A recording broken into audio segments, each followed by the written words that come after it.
Bank শাখায় কর্মী স্বল্পতার অজুহাতে একনাগাড়ে 4 দিন ধরে মুখ থুবড়ে গ্রাহক পরিষেবা, অভিযোগ নির্বিকার কর্তৃপক্ষ। ভোটের কাজে নিযুক্ত ব্যাংক, তাই 9 এপ্রিল থেকে 11 এপ্রিল বন্ধ থাকবে গ্রাহক পরিষেবা, হবে না কোনো লেনদেন। এসবিআই এর বিশ্রামগঞ্জ শাখায় এই বিজ্ঞপ্তি দিয়ে দেওয়া হয়। ফলে বছরের শেষে নববর্ষের আগে ব্যাংক পরিষেবা পাননি গ্রাহকরা। অভিযোগ বন্ধ এটিএম পরিষেবাও। যথারীতি শুক্রবার অর্থাৎ 12 এপ্রিল ব্যাংকে লেনদেন হবার কথা ছিল। অভিযোগ এদিন গ্রাহকরা এসে দেখেন আবারও নতুন করে বিজ্ঞপ্তি টাঙানো হয়েছে।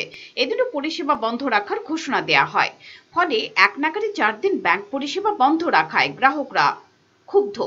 শুধু এই 4 দিনই নয়, নববর্ষের আগে আর ব্যাংক খোলা পাবেন না গ্রাহকরা, কারণ 13 এপ্রিল দ্বিতীয় শনিবার আর 14 তারিখে রবিবার। ফলে 6 দিন পরিষেবা থেকে বঞ্চিত হচ্ছেন গ্রাহকরা। ব্যাংকে খোলা আসলো কিন্তু তারা পাবলিকের লগে কোনো ট্রানজাকশন করছে না। হ্যাঁ, 9 তারিখ 10 তারিখ ব্যাংক বন্ধ, 11 তারিখ 9, 10, 11 তারিখ ব্যাংক বন্ধ। হ্যাঁ কয়া তো অথচ ব্যাংক ভিতরে কাজ টাজ করছে, কিন্তু তারা স্টাফ 3 জন মাত্র গেছে দিকে ফুরাড়ি 12 তারিখ আজকে বলে তারা ব্যাংক খুলবো, ভিতরে কাজ চলতেছে অথচ বাইরে কোনো ট্রানজাকশন নাই।